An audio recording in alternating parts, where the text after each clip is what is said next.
Well, I think it is a good time now with workouts starting. Everybody just really itching for actual football to talk about here. Time to take inventory of this team in 2020, assuming that it is somewhat of a normal season. What would you say is the biggest question mark that this team has heading into 2020? I probably think that this unit is going to end up a better product than most believe it will, at least at this point in time. That's the offensive line, but I think that is the right answer. I can't let my, favoritism of Connor Riley as a position coach kind of take away from that. It is a big question mark still, and they still have a lot to prove. And until they prove that, then, it probably has to be said that it is the biggest question mark. You can't, break in 5 new starters and, feel terribly good about it or pretend that it's in a better, position than anywhere else on the field. So I think I would be lying to myself and to all the viewers and listeners if I didn't list the offensive line as probably the main concern headed into the season. I think there are points of optimism and some bright spots that could give you some hope that it will at least, come close to last year's production or match it. When you hear, the way they rave about Cooper Beebe, who will, certainly probably be a starter along the offensive line, whether it be a guard or tackle. Noah Johnson, stepping into a leadership role and probably being the likely starting center. And then, returning Josh Rivas, who has drawn rave reviews from a lot of folks, including Pro Football Focus in terms of his grades and stuff like that. So those are just 3 names that, would maybe provide hope, some bright spots and potential to match last year's output. But, yeah, I'd be lying to myself and to everyone if I didn't say that offensive line shouldn't be the top concern headed into fall camp. Running back room is going to look a lot different, too, without Jordan Brown and James Gilbert. There's a ton of young talent there. It's a matter of who's going to actually step up and play. Who do you forecast right now would get the most PT at running back?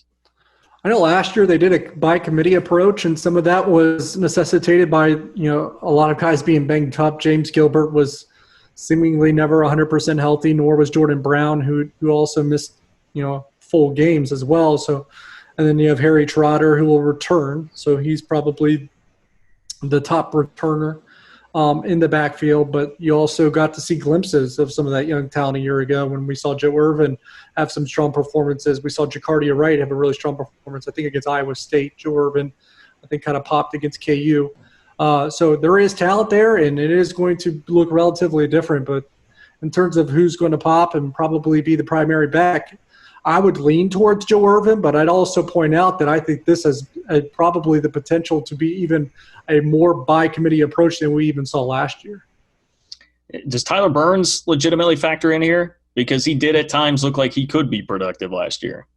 Yeah, if you want to, and I'll probably tackle this particular topic at some point in, the lead up to the football season. But there's always, 1 or 2 upperclassmen that haven't really seen the field a ton or haven't been a significant contributor yet. They kind of bust onto the scene and provide a lot of production. It typically happens every year, and it happened a lot under Bill Snyder, of course. But if you're talking, you want to go a couple of guys in that vein this year, Tyler Burns is probably at the top of the list. And he would be at the top of my list. And, backfield for any team gets banged up a little bit more than others, especially Kansas State, where they're going to be used probably more than other teams.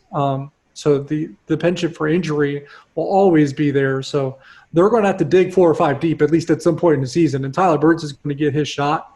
And there's a chance that he's going to take it and run with it. I would agree that there is a chance that he becomes in a more promising role than people are forecasting, including myself right now. Talking with Derek Young from K-State Online. To me, at receiver, there are plenty of options, and Josh Youngblood, I think, developing into more of a receiver and not just a returner is something that can be very exciting. But so much of this falls back to me on Malik Knowles this year and staying healthy. I don't think there's any question about the ability that Malik Knowles has. But now without Dalton Schoen, who's been steady Eddie for the past 3 years with around 500 yards receiving, which in this offense has been pretty good, if Malik Knowles can't stay healthy, now all of a sudden you're really stressing the rest of the receiver core. How confident are you that he can stay healthy this year? I mean, probably not the most confident because he hasn't really stayed healthy his entire career, not just last year, but remember the year before that he got his 4 games in and they shut him down. And I don't think he played the final year, which I think the game was in Ames. I don't think he played that game so they could preserve his redshirt. I believe that's what happened, if I can remember correctly. And I think some of that had to do with, him being plagued with injuries that season too, which I don't know that was necessarily known at the time. So he just has dealt with the injury bug each of his 2 seasons at K-State, and I'm not sure that's going to change anytime soon. I think that hopefully it does. But that's kind of come with the package and been part of the package when it comes to Malik Knowles. And what they will miss the most, though, with Dalton Schoen is his reliability last year on third down was just incredible. If there was another receiver in the country that had more third down conversion completions, I would be surprised. He was that, what do you want to say, the safety zone for Skylar Thompson in those types of situations. And maybe this year will be Briley Moore at tight end. We don't know. But they'll have to find that. And I think 2 outlets at receiver that I'll probably be focusing on when it comes to that kind of, situational production is probably King Gill, because I think there's a chance where he kind of bust out. Remember last year, Chris Kleiman said he was the best receiver they had all of spring football. And then I think we started to see glimpses of that towards the end of the season when his production started to rise. So I think there's a chance that he will have a very good season. And Phillip Brooks, I think, was underrated in what he did last year. When he played well, and he got a lot of targets. So I have to assume that he's probably a very good route runner and someone that has a knack for getting open quite a bit. But there's no question that this team and this offense performed better when Malik Knowles was on the field, because even if he's not getting the ball, the threat of him mattered, and they'll need that.